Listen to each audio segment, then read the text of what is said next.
Pierre Lévy, notre chef, qui est venu aujourd'hui avec ses secrets de chef. Et aujourd'hui, Pierre Lévy, nous allons parler de caviar. Exactement, le caviar. Alors je vous ai apporté plein de petites choses super intéressantes. Il faut savoir que le caviar, c'est des œufs d'esturgeon. En France, c'est très réglementé. Depuis 1962, il y a une loi qui est passée en disant que les œufs de caviar devaient être absolument des œufs d'esturgeon, sinon l'appellation caviar est interdite.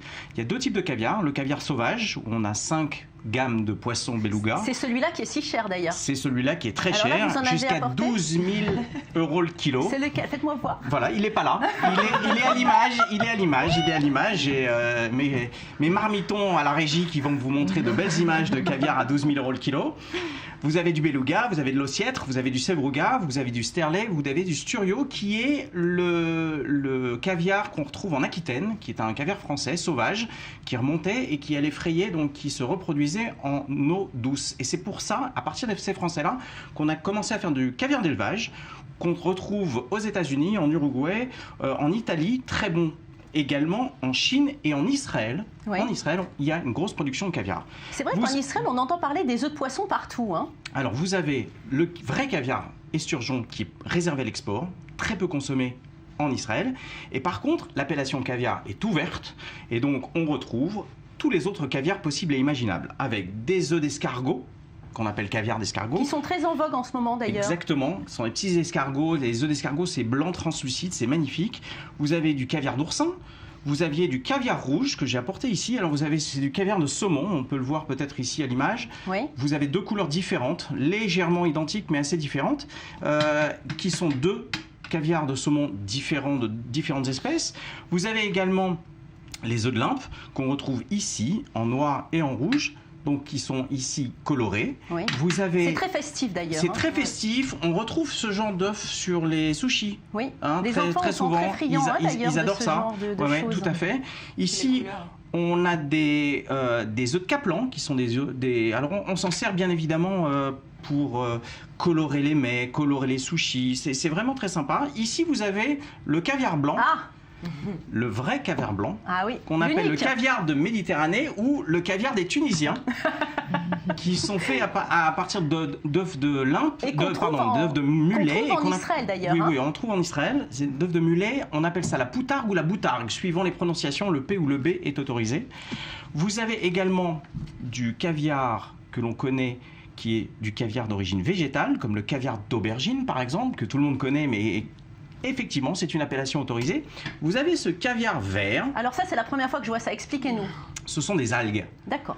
Du caviar d'algues. C'est pour la cuisine japonaise? Exactement. C'est les Japonais qui ont commencé à commercialiser ce type d'algues. Caviar, oui. Et on le retrouve également sur les sushis. Vous avez pas mal de sushis verts. Vous avez également ce qu'on appelle le caviar citron. Ce sont des agrumes, en fait.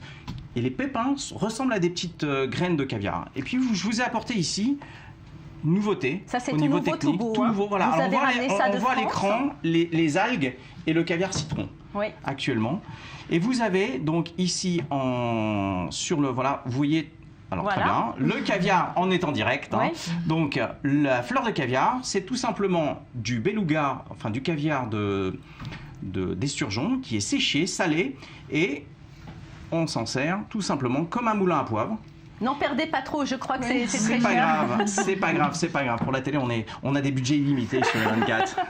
Merci Pierre Lévy. Maintenant, je vous propose de découvrir un restaurant très en vogue. En ce moment, il se trouve dans le sud de Tel Aviv. Il se situe à quelques mètres de la célèbre avenue Rothschild. Ça s'appelle Poupina. La cuisine y est raffinée. C'est un mélange de plats d'origines différentes. Découverte de cette cuisine fusion. Vous y êtes rendu, Pierre Lévy, avec Samuel Calvo. On va regarder ça tout de suite.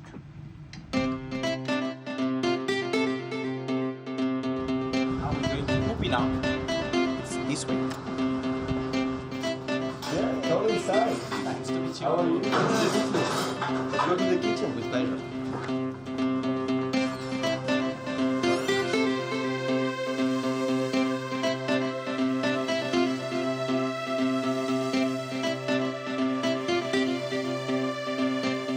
We have the chance today. Nous avons la chance aujourd'hui, pour Midi Ensemble, d'être avec Aurel, le chef de Poupina, et nous allons préparer une recette de raviolis avec de la confiture de citrouille, de la truffe et du foie gras. On y va.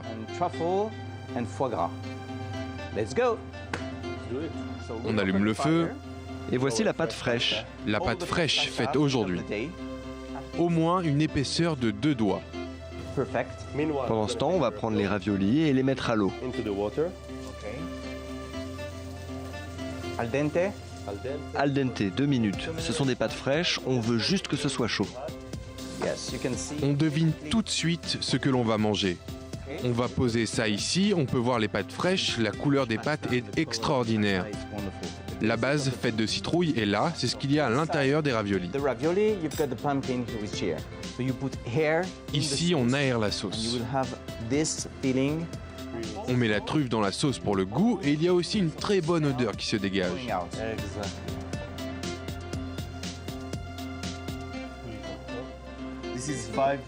C'est du vinaigre balsamique, qui a 5 ans d'âge.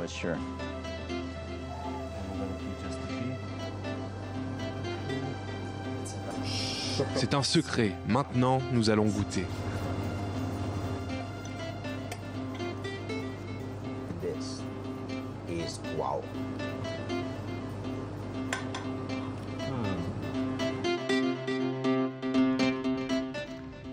Alors Pierre Lévy, on dit souvent que les pâtes c'est un plat simple. Là, la barre est super haute. Hein. Super haute. Et puis il y a les moments où il fait 25 degrés en Israël, qu'on commence à aller à la plage, qu'on met les petits bikinis, les strings et puis les petits shorts. Oui, et ben c'est pareil non. aussi pour vous, messieurs, Je qui vous allez amène, devoir vous mettre en maillot de bain. Je vous apporte sur le plateau, grâce à Oren, le chef de Popina, ce magnifique cauchemar pour ces demoiselles, c'est-à-dire un cheesecake d'un autre monde qui est absolument exceptionnel. Voilà. Alors, bon appétit, c'est midi ensemble. Merci beaucoup Pierre Lévy.